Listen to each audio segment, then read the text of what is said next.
I opened up my app, and the first thing I saw was COLDCARD hacked. I closed the app immediately.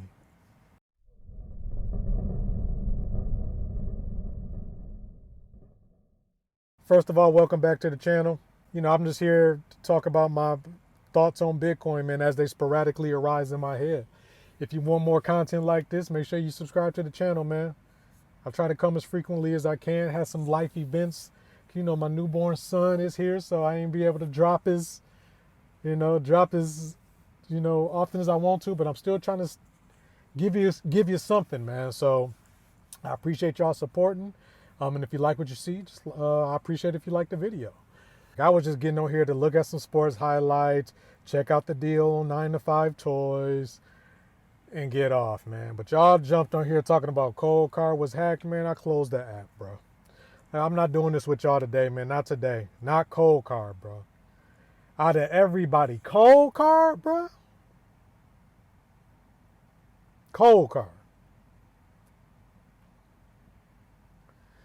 But after that, I kind of sat with it. And here's what I think is actually going on, right? About what actually happened, right? And what didn't.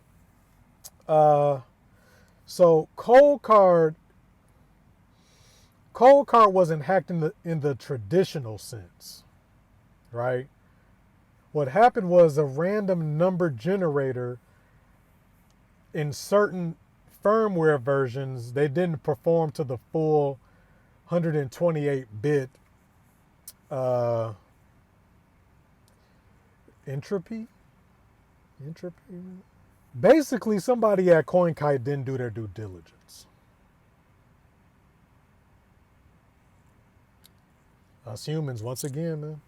Bitcoin itself was never compromised, right? The network didn't go down. A company made an error. A human made an error. So that distinction is everything, right? Because people are going to see the headline and they're going to think Bitcoin got hacked when it didn't. I personally believe that this news is bigger than FTX. FTX was a centralized exchange collapse. And Bitcoin didn't even drop below 60,000. Again, FTX was a centralized exchange collapse, right? That was bad. I seen FTX on the side of a sports arena.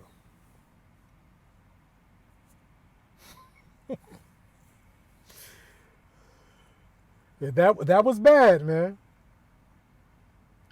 But the thing with this is that this attacks the cold storage narrative, right? The last line of defense. The thing Bitcoiners point to when they say not your keys, not your coins. And for this to happen to COLDCARD out of all companies, COLDCARD? I couldn't believe I opened my app and seen that. You know how fast I closed my app? I was like, I done had enough for the day, man. And I ain't even opened the app. COLDCARD out of all companies, the most paranoid, most offline, most security-focused hardware wallet out there. And Bitcoin still held above 60,000. That tells you something about where we are in this market. Crazy, man. Crazy. And I already had a side eye, and I hate to be that person, man, because I never brought this up before. I hate to be that person to kind of compile on. I already had a side eye on CoinKite already. The reason is I gave them a pass because, they preached the paranoia, doing everything offline, off the internet. I gave them a pass. I just kind of kept it in the back of my mind and left it there, right? But that mailer situation where people who bought COLDCARDs, they started receiving physical mail from what appeared to be CoinKite, right? warning them about quantum computing risk, and they were asking them to update their devices with their seed phrase. Like when I was seeing that going around, and then CoinKite, they would respond and say, well, we delete customer data after a certain period of time. Okay, you delete customers' data after a certain period of time, but when you got that data, what are you doing with that data? You know what you can do? You can do a lot in 24 hours. You can do a lot in 12 hours. What are you doing with that data while you got it? So I was looking at him a little side eye because of that already, man. That people getting physical mailers. My question that nobody still answered is, how did anyone know those specific people bought a cold card? That information had to come from somewhere. So that was red flag number one for me, right, when it came to cold card. But I gave it a pass, but I was just like, that seems a little fishy. Something's going on, man. I don't know. And then now this?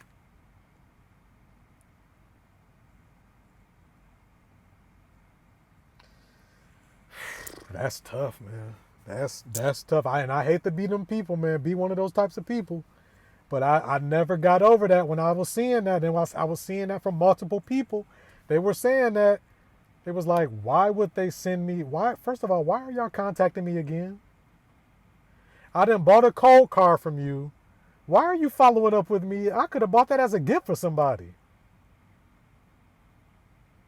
Why are you reaching back out to me about anything? So people were saying that they was getting mailers, and I was like, that's suspect. That's suspect, bro. That information came from somewhere. You got people's names and their addresses, and they bought a cold card. How did all those pieces come together? How did the scammers know that? Let's kind of go back to the price, right? How this affected the price, which it didn't really affect it as bad as I thought it would, right? It's only because of one or two things, at least in my opinion. My opinion. It's either because this news affects cold card users who are typically more advanced users, right? So they pretty much have the Bitcoin thing down, the Bitcoin ethos down, the fundamentals down. If you're a cold card user, right?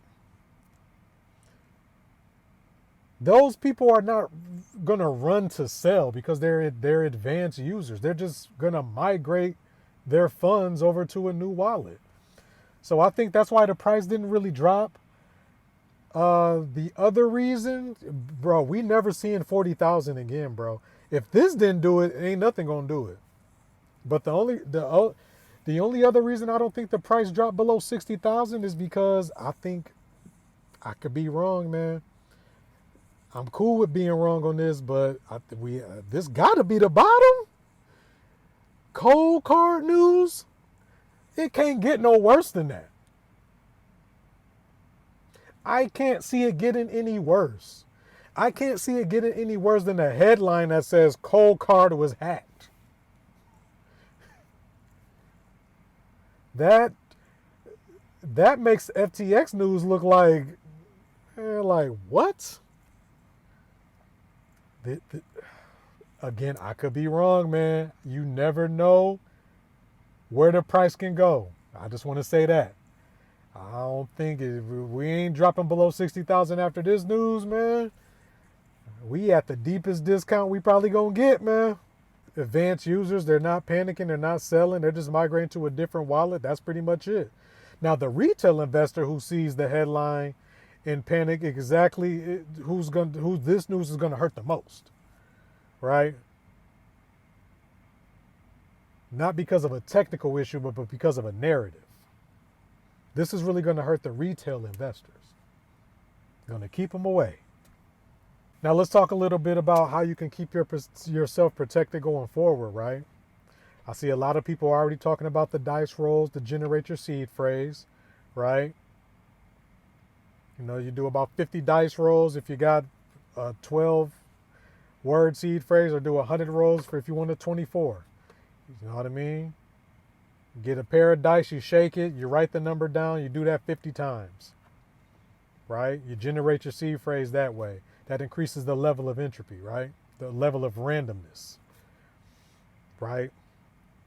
Multi-sig setups, multi-signature setups, whether that be 2 of 3, which is, you know, 2 out of 3 keys, or 3 out of 5 keys, just so you don't have a single point of failure, right?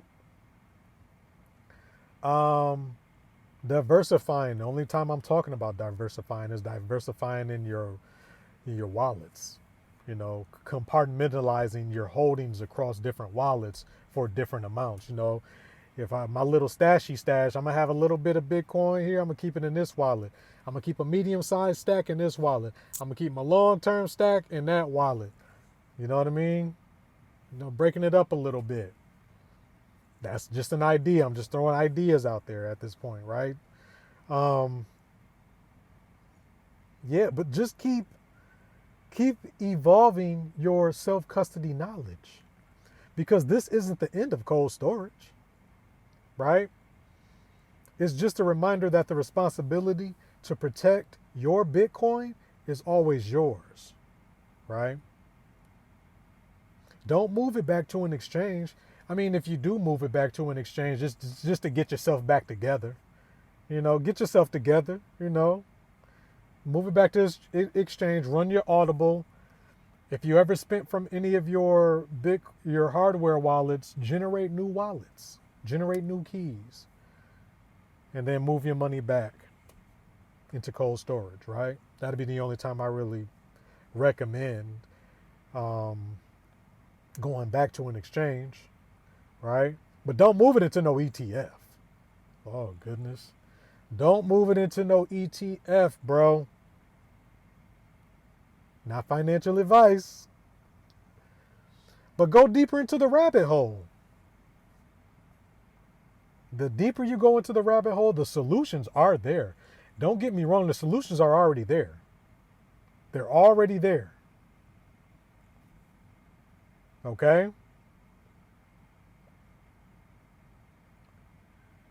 But anyways, man, my heart goes out to everyone affected by this, man. You guys did everything right. A company let you down. A company, people let you down.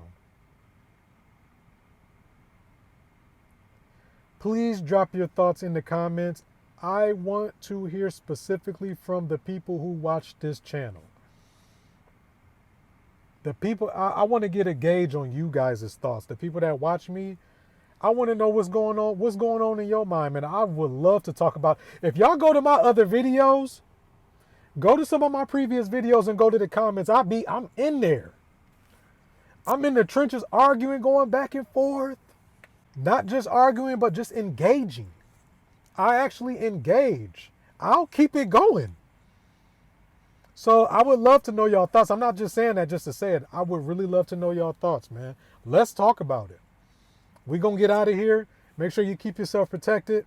I love each and every one of y'all. We're going to catch y'all in the next video. Peace.